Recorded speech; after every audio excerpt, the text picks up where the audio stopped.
إليك سر مجددا: تخلص من السعال وتخلص من البلغم ب3 مكونات بسيطة متوفرة لدينا جميعا في المنزل. سأشارككم سرا من جدتي بعد استخدام هذه الوصفة. مع أنها تبدو رائعة إلا أن مكوناتها بسيطة للغاية. أولا، خذ جزرة مغسولة جيدا وقطعها إلى شرائح.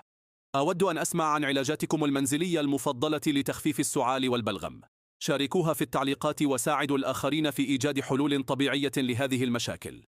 لا تفوتوا هذا الفيديو، سأشرح لكم لماذا هذه الوصفة مفيدة لصحتكم.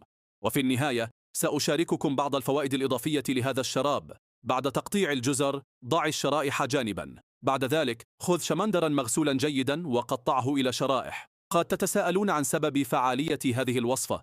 هذا الشراب فعال في تخفيف السعال بفضل مكوناته الطبيعية، غني بالعناصر الغذائية ومضادات الأكسدة، يقوي جهاز المناعة ويعزز شفاء التهابات الجهاز التنفسي، كما أنه يؤثر على الجهاز التنفسي. هذا يسهل التخلص من المخاط. يعمل السكر المضاف كمادة حافظة طبيعية، مما يحافظ على خصائص المكونات. بعد تقطيع جميع المكونات، خذ مرطبانا بغطاء.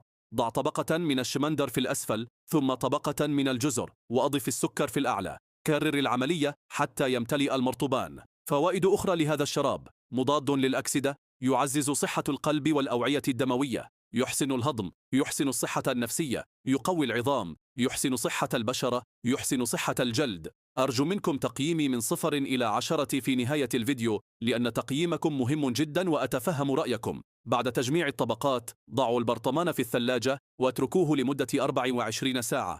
سيتحول السكر إلى شراب. بعد هذا الوقت، افتحوا البرطمان وصفوا الخليط. استخدموا الشراب فقط. يمكن استهلاك الباقي أو التخلص منه، لكنني أنصحكم بتناوله. يمكنكم تناول ملعقة كبيرة من الشراب 3 أو 4 مرات يوميا حسب احتياجاتكم لتخفيف السعال والبلغم. للأطفال قد تختلف الجرعة حسب العمر، ولكن 2 يوميا كافية عادة. إذا أعجبتكم هذه الوصفة، أرسلوها إلى صديق واحفظوها لوقت لاحق. وهكذا وصلنا إلى نهاية فيديو اليوم. أتمنى أن تكونوا قد استمتعتم به ووجدتم محتواه مفيدا. إذا أعجبكم الفيديو، لا تنسوا الإعجاب به ومشاركته مع أصدقائكم وعائلتكم. ولا تنسوا مشاركة ملاحظاتكم. اتركوا تعليقا أدناه برأيكم أو اقتراحاتكم لفيديوهات مستقبلية. أود أن أسمع آراءكم. شكرا جزيلا لمشاهدتكم، وإلى اللقاء في الفيديو القادم. إلى اللقاء.